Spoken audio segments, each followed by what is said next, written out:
sebelum jam 9. Janji itu kepada Allah. আয়লা খুবই ধার্মিক আর ভদ্র একটি মেয়ে, যার স্বপ্ন ছিল কোরিয়ায় গিয়ে পড়াশোনা করে নিজের স্বপ্ন পূরণ করা। কিন্তু পরিস্থিতির শিকার হয়ে তাকে বেছে নিতে হয় পতিতাবৃত্তি। তার জীবন নিমেষেই পরিণত হয় জাহান্নামে। আর তখনই তার জীবনে আশার আলো হয়ে আসে এক দম্পতি, যে স্ত্রী চাইতো আয়লাকে নিজের স্বামীর সাথে বিয়ে দিতে। এখন দেখার বিষয় এটি যে ওই দম্পতি যখন আয়লার অতীত সম্পর্কে জানতে পারবে তখন তারা কি করবে। তারা কি আদৌ তাকে তাদের সাথে রাখতে চাইবে? আর একজন স্ত্রী বা কেন নিজের স্বামীর সাথে অন্য একটি মেয়েকে বিয়ে দিতে চাচ্ছে, সেটাই দেখব আজকের ইন্দোনেশিয়ান থ্রিলার মুভিতে। গল্পের শুরুতেই আয়লাকে দেখানো হয় সে কোরিয়ার হান রিভারের উপরে দিয়ে যাওয়া সেই ব্রিজে দাঁড়িয়েছিল। সেখানে গিয়ে মনে মনে বলতে থাকে যে যেই নদীর জন্য সে এতদিন বেঁচে রয়েছে, যে নদীর কাছে আসার জন্য সে সারাটা জীবন চেষ্টা করেছে, আজ সে সেখানে এসেছে। তো এটা বলে সে ব্রিজের পাশে রেলিং ধরে দাঁড়িয়ে পড়ে।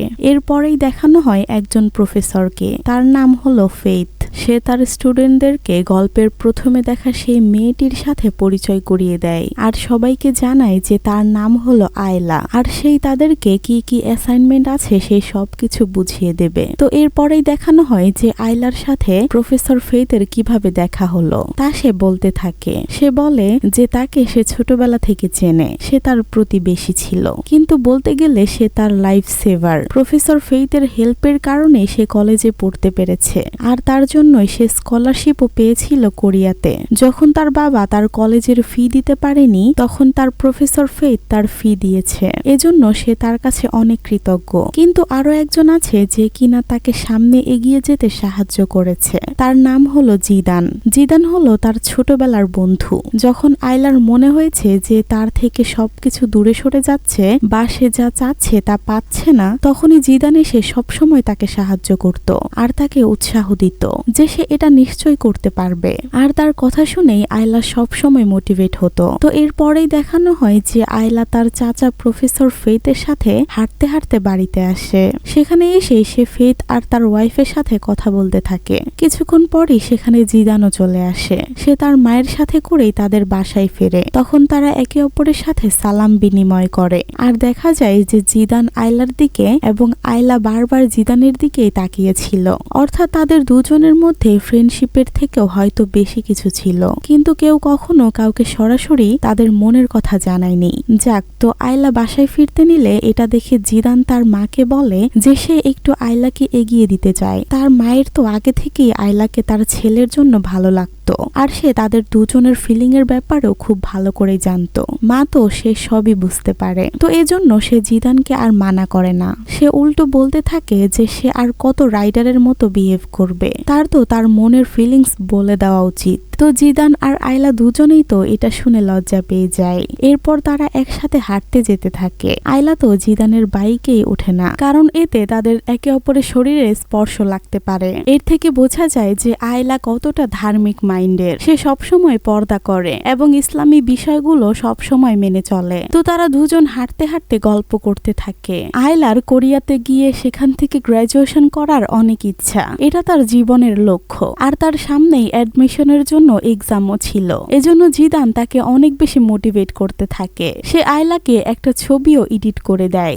যেখানে দেখা যাচ্ছিল তারা দুজন কোরিয়ার সেই বিখ্যাত নদীর উপরে বোটে করে ঘুরে বেড়াচ্ছে। আয়লা তো তখন এটা দেখে অনেক খুশি হয়ে যায়, আর জিদানের মোটিভেশন পেয়ে সে তো আরো বেশি আশাবাদী হয়। তো এভাবে কথা বলতে বলতে তারা আয়লার বাসার সামনে পৌঁছে যায়। আয়লা সেখানে তার বাসার সামনে অনেক মানুষকে জড়ো হতে দেখে। এটা দেখেই তো সে ভেতরে দৌড়ে যায়, আর তখনই সে দেখতে পায় যে তার বাবার মৃত লাশ পড়ে আছে। এটা দেখেই তো সে অনেক বেশি ভেঙে পড়ে। মা মারা যাওয়ার পর তার বাবাই তাকে ছায়া দিয়ে রাখত, এখন সেও চলে গেল। কিন্তু আয়লা তখন ভেবেছিল তার বাবার চলে যাওয়াই হয়তো তার জীবনের সবচেয়ে কষ্টের ঘটনা, কিন্তু এরপর থেকে তো সবকিছু আরো বেশি খারাপ হতে থাকে, যা সে কখনো চিন্তাও করেনি। রেন্ট দিতে না পারার জন্য তাদের বাসার বাড়িওয়ালা তাকে সেই রাতের মধ্যেই বাসা থেকে বের করে দেয়। তাকে তখন আর কোনো পথ খুঁজে না পেয়ে তার এক আন্টির কাছে গিয়ে থাকতে হয়, কিন্তু তার আন্টি তো খুবই খারাপ একটা জায়গায় থাকতো, আর তার আন্টিও খারাপ একজন মহিলা ছিল। ছিল, সে প্রস্টিটিউশনের সাথে জড়িত ছিল।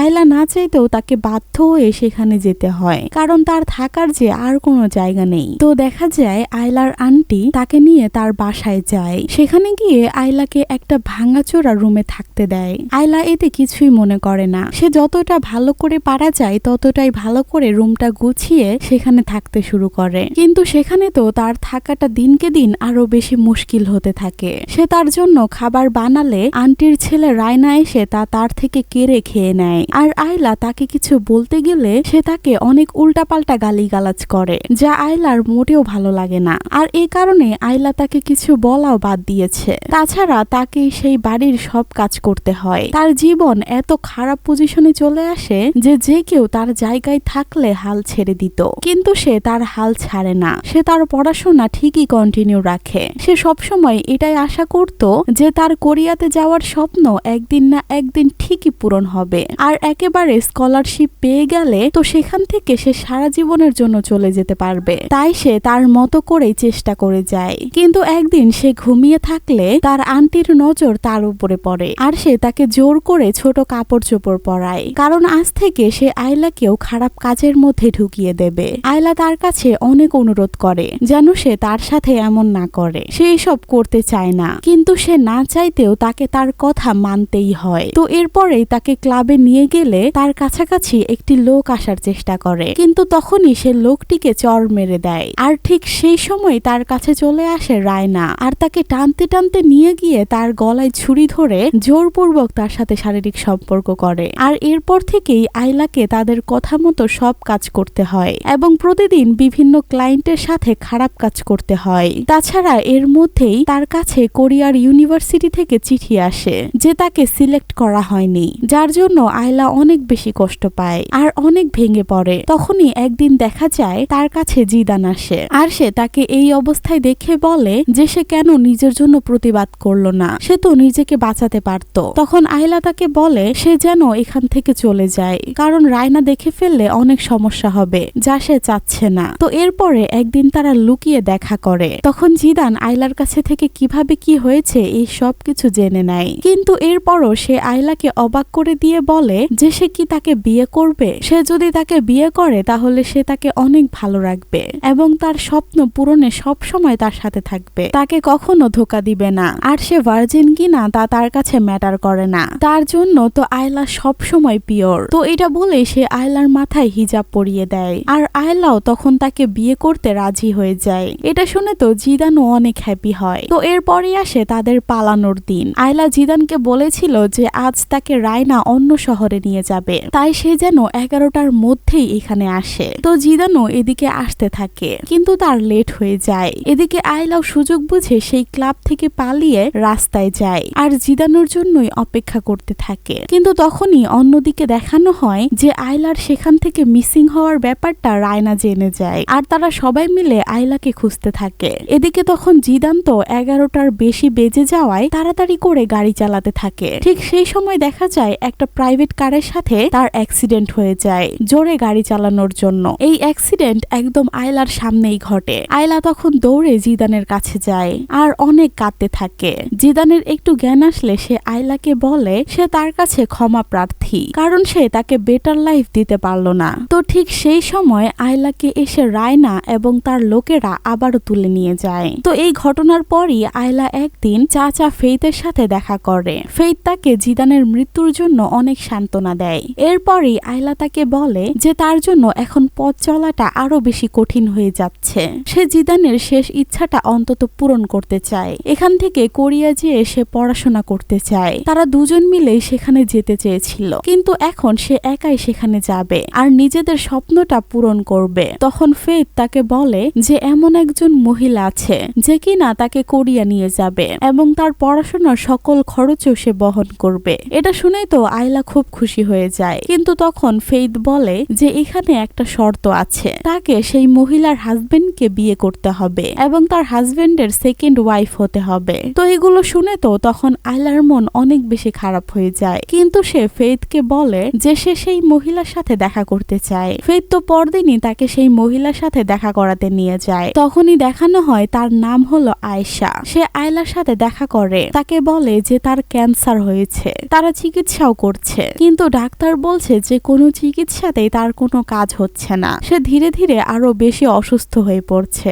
যে কোনো সময় সে মারা যেতে পারে। এজন্য সে চলে যাওয়ার আগে একটি ভালো এবং মুমিন মেয়ের সাথে তার হাজবেন্ডের বিয়ে দিতে চায়, যাতে করে তার হাজবেন্ড এবং তার একমাত্র মেয়ে সুরি তারা চলে যাওয়ার পরেও ভালোভাবে থাকতে পারে। তখন আয়লা তাকে বলে যে তাহলে সে তাকে কেন তার হাজবেন্ডের জন্য বেছে নিয়েছে, তার তো ব্যাকগ্রাউন্ড অনেক বেশি খারাপ। তখনই আয়েশা বলে যে তার পাস্ট তার কাছে ম্যাটার করে না, তার কাছে ম্যাটার করে ফিউচার। আয়েশার কথা শুনে আয়লার মনে নতুন আশা জাগে এবং সে আয়েশাকে জানায় যে সে এই প্রস্তাব গ্রহণ করছে। এই কথা শুনে আয়েশাও খুব খুশি হয় এবং আয়লাকে জড়িয়ে ধরে। এরপরে দেখানো হয় আয়লা তার আন্টির বাসায় শেষবারের মতো যায় এবং তার সব জিনিসপত্র গুছিয়ে নিয়ে আসে।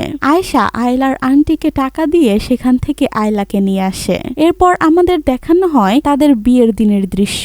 সেখানে অনেকে উপস্থিত থাকলেও আয়েশার হাজবেন্ড বুসা এবং তাদের মেয়ে সুরি কেউই এই বিয়েতে খুশি ছিল না। তারা শুধুমাত্র আয়েশার অসুস্থতার কথা ভেবে এবং তার শেষ ইচ্ছা পূরণ করতে এই বিয়ে মেনে নিতে বাধ্য হয়। তাদের এমন আচরণ দেখে আয়েশা বেশ কষ্ট পায়। তবে কোরিয়াতে আসার পর তার কষ্ট কিছুটা কমে যায়, কারণ সে বরাবরই কোরিয়াতে আসতে চেয়েছিল। এই কোরিয়া শহরের সুন্দর সুন্দর দৃশ্য দেখতে দেখতে সে গাড়িতে আসতে থাকে। বাসায় পৌঁছানোর পর আয়লা বুসাকে ব্যাগ নামাতে সাহায্য করতে চাইলে বুসা তাকে পরিষ্কার জানিয়ে দেয় যে তার কোনো সাহায্যের প্রয়োজন নেই। বুসা তার মেয়েকে নিয়ে একাই ঘরের ভেতরে চলে যায়। আয়েশা তখন আয়লাকে ধৈর্য ধরতে বলে এবং জানায় যে ধীরে ধীরে সব ঠিক হয়ে যাবে। কিন্তু আসলেও কি ধীরে ধীরে সবকিছু ঠিক হবে? আয়েশা আয়লাকে তাদের বেডরুমে নিয়ে যায় এবং বলে যে আজ থেকে এই রুমটি বুসা এবং আয়লার। আয়েশা নিজের হাতে তাদের জন্য বাসর ঘর সাজায় এবং আয়লার জন্য আগে থেকে শীতের কাপড় কিনে রাখে, কারণ কোরিয়াতে বরাবরই খুব শীত থাকে। যাওয়ার সময় আয়েশা আয়লাকে জড়িয়ে ধরে আল্লাহর কাছে কৃতজ্ঞতা প্রকাশ করে।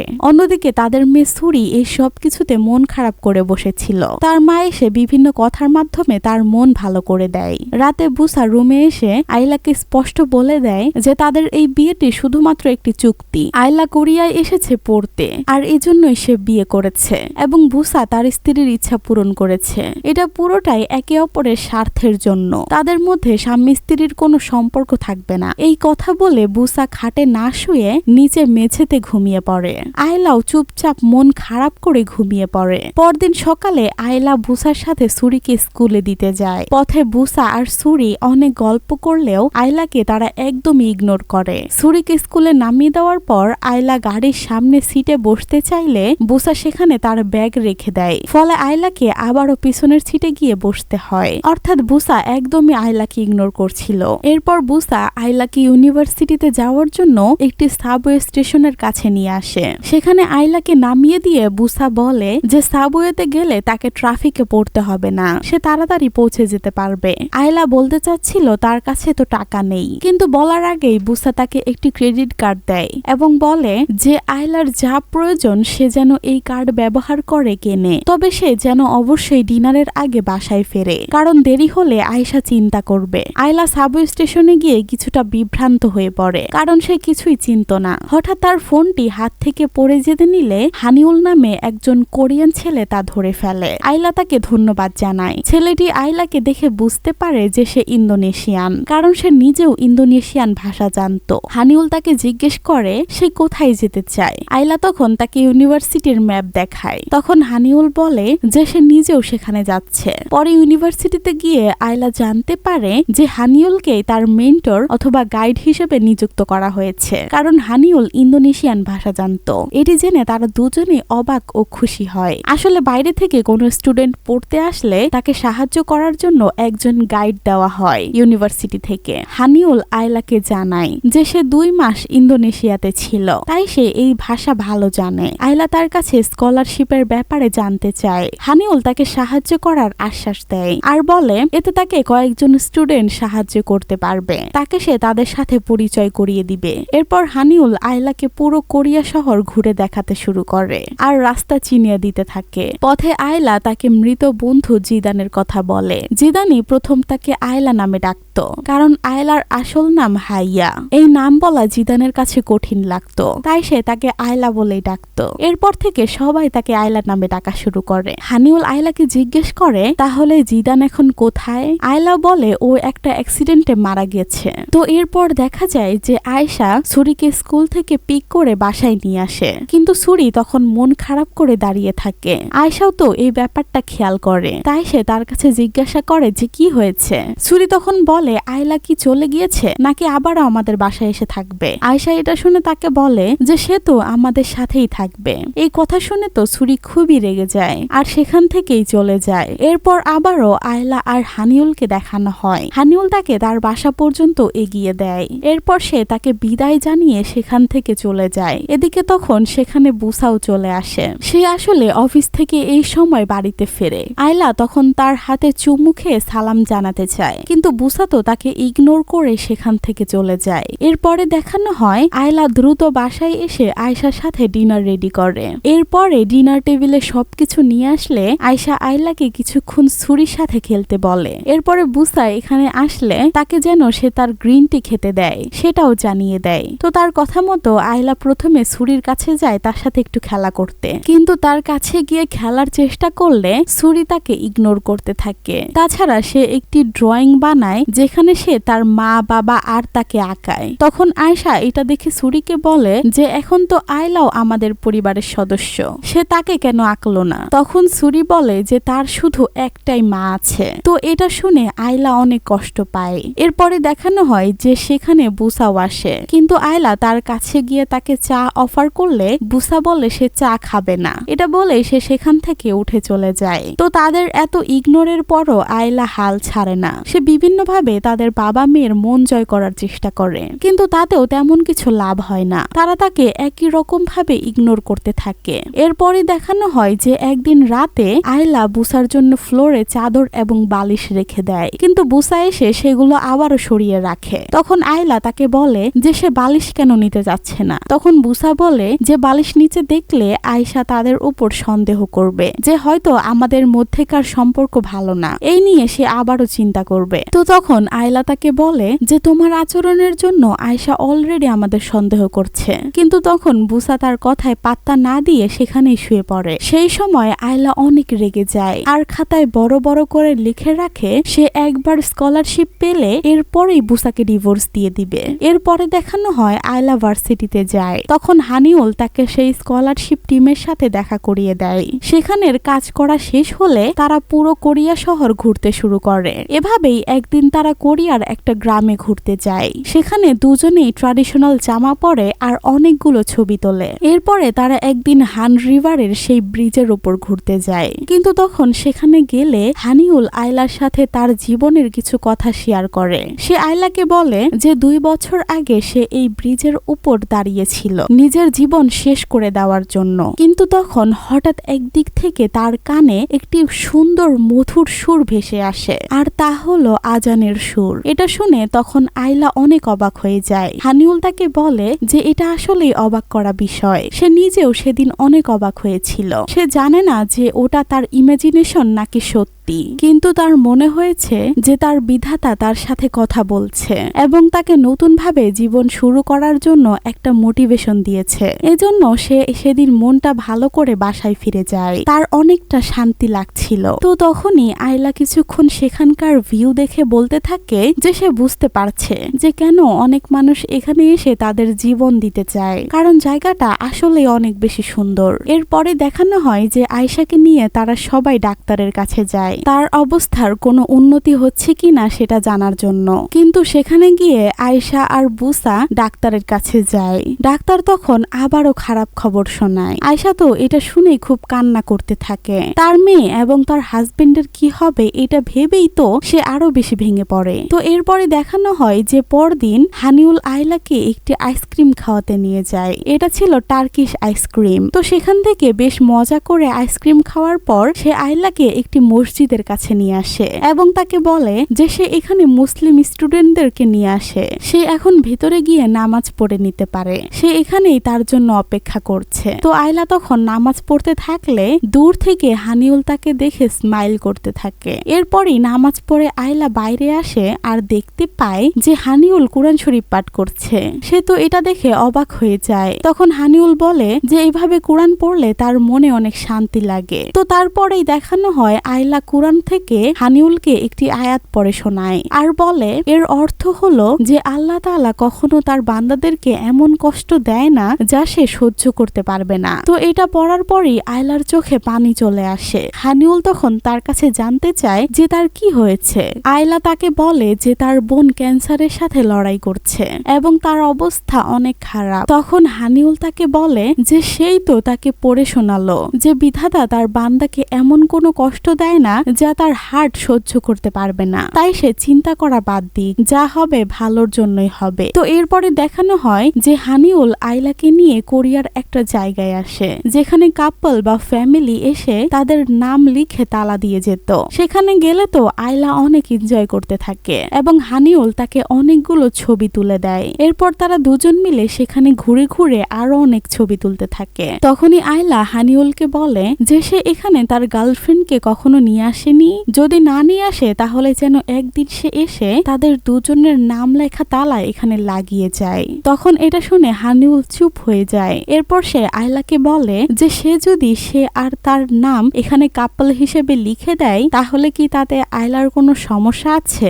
আয়লা তো তখন খুব ভালো করে বুঝতে পারে যে হানিউল তাকে পছন্দ করে, এজন্য সে তাকে তার সত্যিটা জানিয়ে দেয়। সে বলে যে সে বিবাহিত, এটা তাকে তার আগেই বলা উচিত ছিল। সে আরো বলে যে সে হলো দ্বিতীয় স্ত্রী, যেই বোনের ক্যান্সারের কথা সে তাকে বলেছিল সে আসলে তার হাজবেন্ডের প্রথম স্ত্রী, তার জন্য সে এখানে পড়াশোনা করতে আসতে পেরেছে। সে আরো বলে যে তার অতীত অনেক বেশি খারাপ ছিল, সেখান থেকে সে বাঁচার জন্যই তাকে এই পথ বেছে নিতে হয়। হানিউল তখন তার সব কথা বুঝতে পারে এবং আয়লাকে বলে যে তারা কি এখনো বন্ধু থাকতে পারে। আয়লা জানায় যে হ্যাঁ, অবশ্যই তারা এখনো আগের মতোই বন্ধু থাকবে। এরপরে দেখানো হয় যে হানিউল আবারও আয়লাকে তার বাসা পর্যন্ত এগিয়ে দেওয়ার জন্য আসে, কিন্তু তখনই সেখানে বাসার নিচে বুসা দাঁড়িয়ে ছিল। সে প্রত্যেক দিনই আয়লার আসার জন্য অপেক্ষা করত, কারণ আয়শা এটা জানতো যে বুসা তাকে ইউনিভার্সিটি থেকে পিক করতে যায়, কিন্তু সে তো এটা করতো না। এজন্য আয়শা যেন সন্দেহ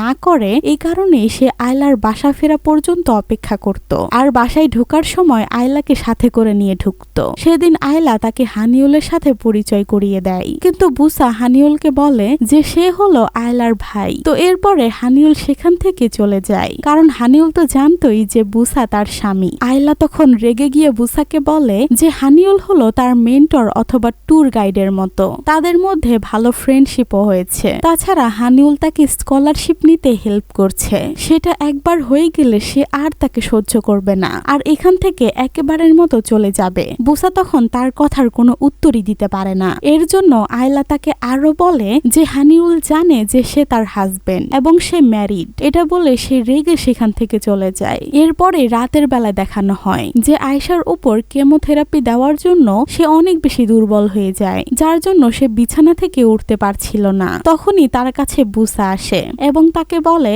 যে সে তার সাথে থাকবে, তাকে এমন অসুস্থ অবস্থায় রেখে সে অন্য রুমে গিয়েও ঘুমাতে পারবে না। তখন আয়শা তাকে বলে যে সে ঠিক আছে, শুধু একটু দুর্বল। তখনই দেখা যায় বুসা সেখানে বসে কাঁদতে শুরু করে এবং আয়শাকে বলে যে সে কেন তাকে আরো একটি বিয়ে করালো, সে কি সুস্থ হতে চায় না, তার কি আর তাদের সাথে থাকতে ভালো লাগে না? তখন আয়শা তাকে বলে যে তার অবস্থা বেশি একটা ভালো না, ডাক্তারও তাকে সুস্থ হওয়ার কোনো কথা বলেনি, বরং সে দিন দিন আরো বেশি অসুস্থ হয়ে যাচ্ছে, তাই সে চায় না তার যাওয়ার পর তার হাজবেন্ড এবং বাচ্চার কোনো সমস্যা হোক। বুসা তখন বলে যে তার ভালোবাসায় কোনো কমতি ছিল না, সে এগুলো মোটেও সহ্য করতে পারছে না, কেউ তার জীবনে এসে আয়শার জায়গাও নিতে পারবে না। আয়শা তাকে বলে যে সে জানে যে বুসা তাকে অনেক বেশি ভালোবাসে, কিন্তু তাকে ধীরে ধীরে তার হৃদয়ে আয়লাকেও জায়গা দিতে হবে। তো এরপরে তারা একে অপরকে জড়িয়ে ধরে কাঁদতে থাকে। তাদের দুজনের জন্যই এই সব কিছু অনেক বেশি কঠিন ছিল, কিন্তু একে অপরের জন্য তাদেরকে এটা করতেই হতো। এর কিছুক্ষণ পরে আয়লাকে দেখানো হয়, দেখা যায় সে তার স্কলারশিপ পেয়ে পেয়ে যায়। এজন্য সে অনেক বেশি খুশি ছিল। তখনই সেখানে বুসা আসে, তাকে দেখেই তো সে চুপ হয়ে যায়। তো এরপরে বুসাকে সে বলে যে সে কি কিছু খাবে বা তার কি কিছু লাগবে, কিন্তু বুসা তখন তার সাথে ঠিক করে কথাই বলে না আর তাকে না বলতে থাকে। আয়লা তখন কিছুটা রেগে গিয়ে বলতে থাকে সে আসলে সম্পর্কে রেসপেক্ট দিতে জানে না, খুবই ইম্যাচিওর একটা লোক সে। আয়লা আরো বলে যে সে তার ওয়াইফের কথাই তাকে বিয়ে করতে রাজি হয়েছে, বুসাও তাকে এই কারণেই বিয়ে করতে চেয়েছে। কিন্তু মানুষ হিসেবে একটা স্বাভাবিক রেসপেক্টও থাকে একে অপরের প্রতি, বুসা তো সেটাও করে না। বুসা তখন তার কথার প্রতিবাদ করবে, ঠিক সেই সময় তারা আয়শার পড়ে যাওয়ার শব্দ পায়, তাই দ্রুত তার কাছে ছুটে যায় আর সেখানে গিয়ে দেখে যে সে তো অজ্ঞান হয়ে পড়ে আছে। এজন্য বুসা তাকে নিয়ে দ্রুত হাসপাতালে যায়। বাসায় তখন আয়লা সুরির সাথে ছিল। সে সুরিকে বলে যে তার আম্মু সুস্থ হয়ে যাবে, আল্লাহ তাআলা যদি চায় তাহলে সবকিছু সম্ভব, তাই সে যেন একদম মন খারাপ না করে। কিন্তু তখনও সুরির মন খারাপ ছিল, তাই আয়লা তাকে কাগজ দিয়ে একটি বিড়াল বানিয়ে দেখায়, যা দেখে সুরির অনেক ভালো লাগে। কিন্তু তখনও সুরির মন খারাপ ছিল, তাই আয়লা তাকে কাগজ দিয়ে একটি বিড়াল বানিয়ে তার সাথে খেলতে থাকে। বিষয়টা সুরির অনেক ভালো লাগে আর সে এই ব্যাপারটা নিয়ে অনেক এনজয় করতে থাকে। এভাবেই সুরির সাথে তার সম্পর্ক ধীরে ধীরে ভালো হচ্ছিল।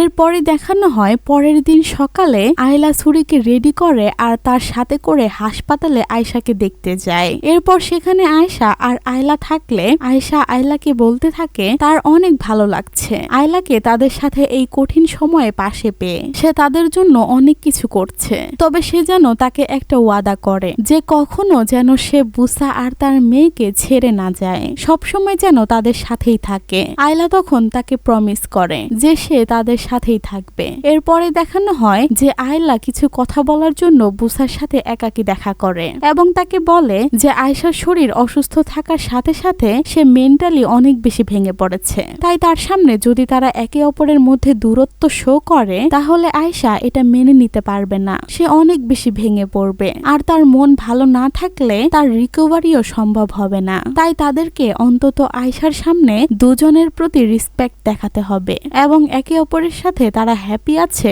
এমনটা দেখাতে হবে। আর এরপর যখন আয়শা সুস্থ হয়ে যাবে তখন বুসা চাইলে তাকে ডিভোর্স দিয়ে দিতে পারে, সে তাকে আটকাবে না। তো এগুলো শুনে বুসা এবার তার কথা মানতে রাজি হয় আর এরপর থেকেই তারা একে অপরের সাথে ভালো আচরণ করতে শুরু করে। এরপর একসাথে পুরো পরিবার ডিনার করে। এই সবকিছু দেখে তো আয়শা অনেক বেশি হ্যাপি হয়, তার এই সবকিছু অনেক ভালো লাগতে থাকে। সে তো এটাই চাইছিল যেন তার মৃত্যুর পর তার স্বামী এবং সন্তান ভালো থাকে। তো এইসব দেখে সে আবারও হাসতে শুরু করে। তো এরপরে তারা একদিন সবাই মিলে পার্কে ঘুরতে যায়। সেখানে আয়লা সবকিছু গুছাতে থাকে আর বুসা সুরির সাথে অনেক মজা করতে থাকে। এগুলো দেখে আয়শা আয়লাকে বলে যে এতদিন পর তার আবারও একটু ভালো লাগছে, সবকিছু এখন ঠিক আছে আর এই সবকিছুই হয়েছে শুধুমাত্র আয়লার জন্য। সে না থাকলে যে সে এখন কি করত, তাই সে আয়লার কাছে অনেক কৃতজ্ঞ। তখন আয়লা বলে যে সে তাদের কাছে আছে তার মানে এই না